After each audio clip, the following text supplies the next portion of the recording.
El 19 de abril de 1989, la vida de 4 adolescentes afroamericanos y un hispano de Harlem cambió para siempre. Ellos estaban en el momento equivocado y en el lugar incorrecto. Esa noche, Trisha Miley, una joven blanca que corría en la parte norte del Central Park, sería brutalmente abusada.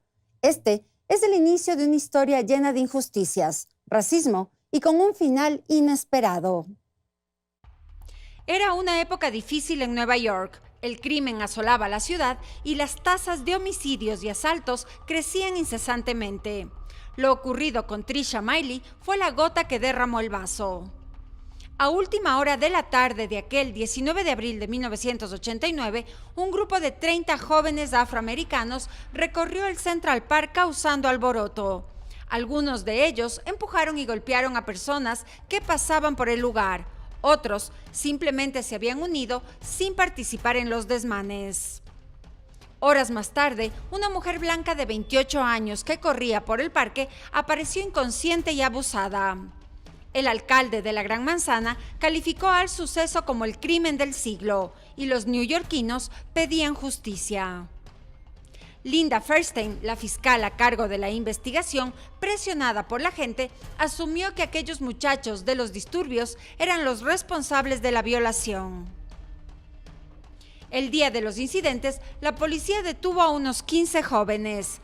A algunos de ellos, a los más débiles, los habían interrogado sin contar con abogados ni la presencia de familiares. Los 5 fueron presionados por los investigadores para inculparse unos a otros. Así, obtuvieron las confesiones grabadas en video de 4 afroamericanos y de un latino, que para entonces tenían entre 14 y 16 años.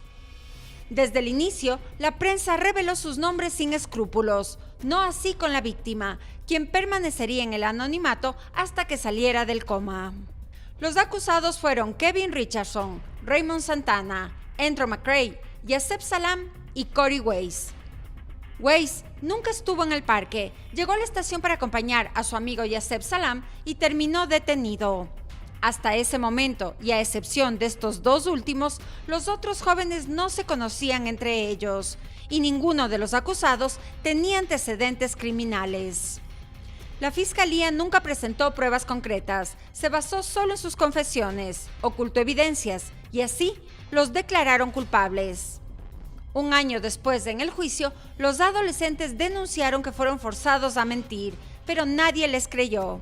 Y mientras unos medios de comunicación se referían al grupo como una manada de lobos que acudió al lugar a cometer el crimen, otros, como el New York Times, alertaron sobre las inconsistencias del caso, como que no se tomó en cuenta el informe del FBI que indicaba que el ADN de los chicos jamás coincidió con el de la secreción encontrada en la víctima. Con los ánimos aún caldeados en el ambiente, y aunque Miley había sobrevivido, la gente quería justicia. Personalidades como el magnate Donald Trump pagó $85,000 para publicar en páginas completas de 4 diarios de la ciudad su pedido de que se aplicara la pena de muerte a estos 5 individuos. Y ese ambiente influyó en la decisión del jurado.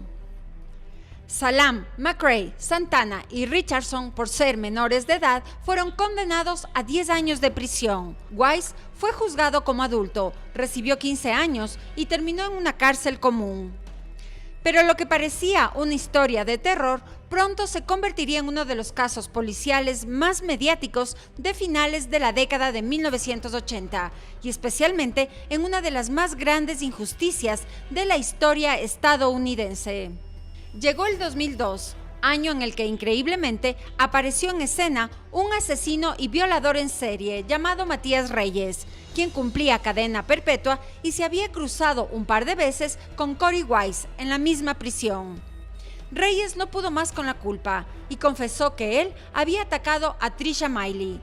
Dio detalles que solo conocían los investigadores y su ADN coincidió con el encontrado en la víctima. Los 5 jóvenes y adultos fueron exonerados de toda culpa y en 2014 recibieron en total una indemnización de $41 millones, $1 millón por cada año que estuvieron entre rejas.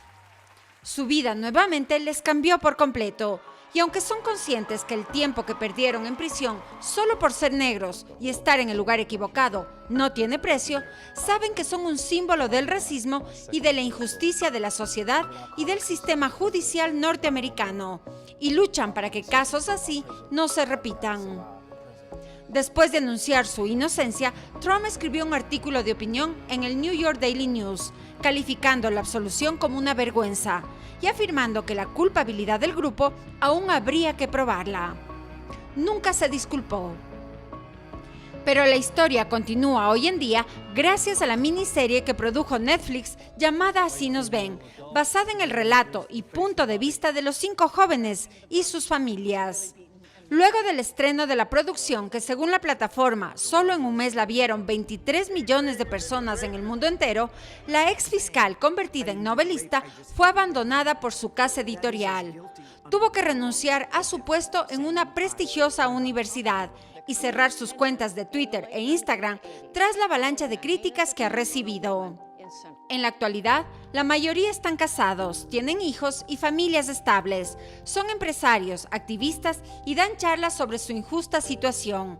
Aunque las cicatrices que nadie ve y que se encuentran marcadas en su mente y corazón siguen doliendo. Yasser Salam es un firme defensor de la reforma de la justicia penal. En 2016, el entonces presidente Barack Obama lo condecoró por sus logros. La mayor parte del episodio final de la serie fue dedicada a Wise, el mayor de los 5 niños, pues estuvo encerrado casi el doble de tiempo que los demás, sin recibir ayuda para superar sus problemas de audición y su discapacidad para aprender. Obtuvo más de $12 millones. Una parte de ese dinero lo donó a un proyecto para personas inocentes que lleva su nombre. Los 5 del Central Park es en resumen uno de los crímenes más infames de la ciudad de Nueva York, presente hasta la actualidad en la memoria de muchos residentes de la Gran Manzana, sobre todo de quienes se sienten identificados con las víctimas de un sistema policial y judicial racista, perverso e injusto, que aunque en menor medida, quizás aún existe. Una realidad que por todo lo alto, lamentablemente, superó a la ficción.